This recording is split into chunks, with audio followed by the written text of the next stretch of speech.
Go ahead and get started. Apologies for Hey, Brian. letting it go a little late.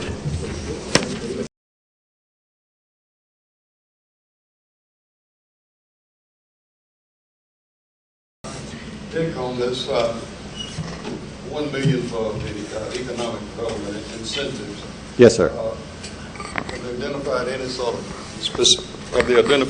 sort of specifics, characteristics of the incentives that they're going to portray to business for this $1 million? They have not. I think it's going to be flexible. The goal that the mayor had given in the budget is he wanted to do that. And I'll talk about that some now since you brought it up, Councilman. But the issue is we know that from various areas that we may have new revenues coming in to the city. And as much as they relate to economic development is to plow those dollars back into economic development. Well, how do we start with that? Well, to start with that, what I suggested to the mayor were two ideas. One is, from time to time, we borrow money from ourselves, sanitation, we've done that from the insurance fund and other areas, as issues have come up, and then they pay back with some interest, or we do an outside borrowing. And I know one of the questions had been raised, does that conflict with the current debt policy that the City Council has? And it's really how we handle that. It may end up being like a transfer with an understanding that it would be paid back at some time. But I'm looking at the ongoing revenues, the growth in those revenues to replenish that fund over time. But as far as the incentives and that type of thing, I think that's going to depend on the deal that's being looked at the time. So it's may not be a set issue. It's going to be who comes in, what we can do, and it provides an opportunity really to grow our revenue. Sort of like the pension issue. I mean, what you have is we know we're going to get revenue if we get businesses in here, our tax base has grown and that type of thing. But right now today we do not have that.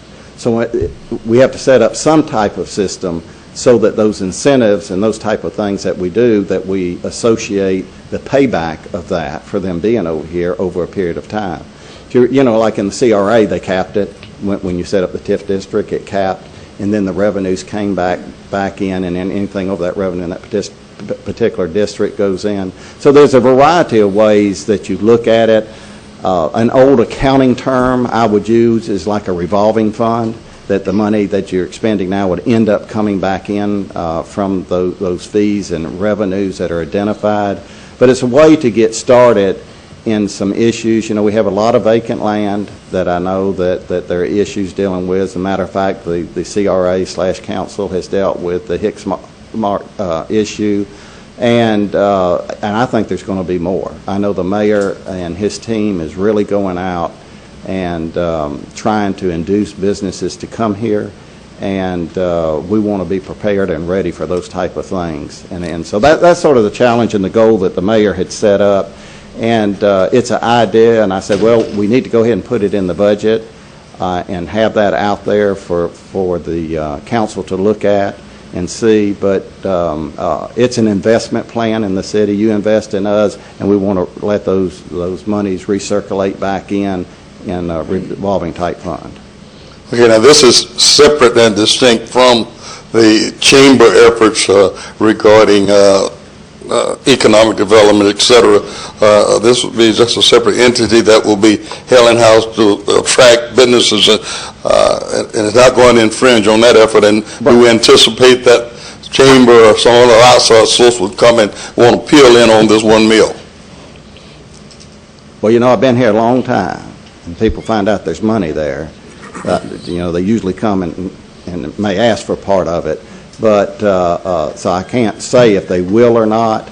And part of it is a cooperative effort. If it's a deal that's smart for the chamber, smart for the city, smart for the county, that may be that we look at to do a piece of that. But the intent is to have a revolving type fund for that growth to come in, and we're going to have some startup money to do that. Thank you. And right now, probably do some type of internal borrowing. You know, we have a pool cash concept, and the cash comes in, so that fund may run in the negative for a while and then come back and be positive as the revenues grow and come in. But it's an interesting idea, and when the mayor presented it to me, and we worked on it, I think it is a concept that will work, that will sort of identify funds separately for this type of issue and incentive that he has in order to grow the city. And it does provide that in the budget to get something started. I hope one day it's a lot bigger than this, that money comes in, but it's a start of getting that fund started. Thank you. May I follow up on that?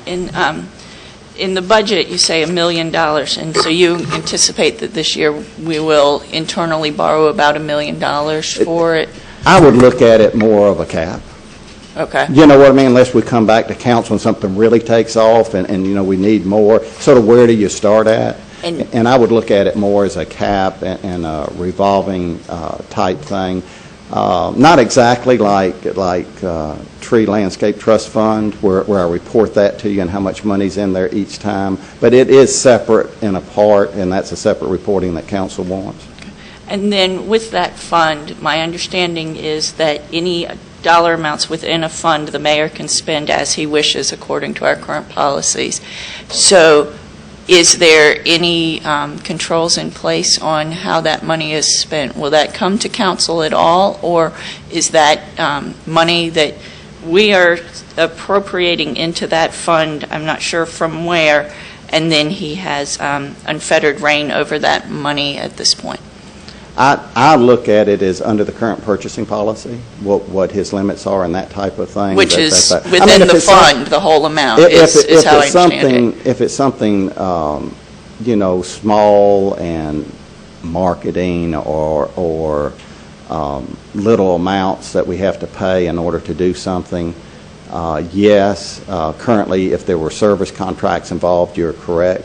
If it was actually building something, a public works type project that we would do, those do come back to council, Right. to Well, award those. Just off the top of my head, you're talking about donating vacant land. Does vacant land come back to council? If somebody... No, the council has a specific policy on real property, and Okay. that comes back. And then any Just like sort of- Hicksart did. Right, but if we gave a loan or whatever, a 5-year forgivable loan to Hicksart, let's say they bought some land, we gave them a 5-year forgivable loan, would that come to council? Yes, it'd be my understanding, those type of direct loans, I thought you were talking about purchases, but direct loans would come back to council. Okay, I'm just trying to get a Right, sense of what the policy is on it, what amount Right. we're going to have oversight over this, because I understand. it's a lot of money It's a new concept, new fund, new idea. I think it's positive, and it's like anything else, we'll work through those issues, but my general comments on the answer to those questions is how I see it working at this point. And then the $900,000 you've put into that fund, where has it come from right now? Or are you anticipating we're going to have to take a separate action later to transfer from pooled cash in the general fund into this fund? No, if council approves it, then in essence what happens is if expenditures occur from there, that fund goes in negative, and it's part of the whole $70 million pool cash because it's an equity part. It owns an equity share of that, which happens to be negative, that it would owe back to the various funds of the city, the total pool cash. It's not like a direct transfer that I'm looking at right now. We could do that, take $1 million from the insurance fund, put over there, set the fund up. We could do that, but that's not what I'm looking at this time. I mean, it can work a variety of ways, but the idea is to get that incentive fund out there, new revenues coming in that are off new development or that type of thing, to get those in that fund to get it started and to invest those back into the community and hopefully build our tax base and revenue base to get those back in. It may be new leases, maybe we lease the land or something like that, those new leases and those type of things that happen, that revenue that comes back in would go into this fund. Thank you. Ms. Mack, Thank you, Mr. President, and thank you for keeping this in a way that I can participate. If I may ask a question of Mr. Barker and then make a comment? Certainly. Okay. Mr. Barker, with regard to this Economic Development Fund, in the budget, it shows that the first $100,000 is going to be revenue from traffic fines, and where has the traffic fine money been spent in previous years? Yes, ma'am, and Mr. President and members of council, when we were putting this together, I was looking at increased traffic fines. For example, I know it's been before council, then there's been legal issues, and I'm not sure which way it's going. But I was looking at the red light camera. If council chooses to do that type of operation, that those revenues which are new, I don't want any revenues that are affecting current operations going into the general fund. It is not the plan of the mayor or my plan to use those revenues. Let's leave those. It's that growth in revenue. So if we did the red light cameras, if there were new leases off of some of these vacant lots or new sales of these vacant lots and that type of thing, that those would come into this fund. But it's not the intent to hurt any current revenue source and where it's going. So just to clarify, what I've heard from Mr. Barker is that $100,000 in traffic fines is totally an increase from the amount of traffic fines we receive in previous years. Is that correct? Yes, ma'am. Okay. Yes, okay. ma'am. Thank you. The intent, and those do go in general fund currently, and it's certainly not the intent to hurt the general fund. Okay. And counsel, if I may now make a comment, I would seriously beg of you on behalf of the citizens that you, if you approve this Economic Development Trust Fund, that you put some controls on it. You know, when I read Economic Development Incentive Fund, that is incentives to businesses, and yet moments ago I heard Mr. Barker talk about marketing expenditures, service contracts under this fund, and all of a sudden, please excuse, the term I use, but all of a sudden it begins to worry me that it sounds like a slush fund.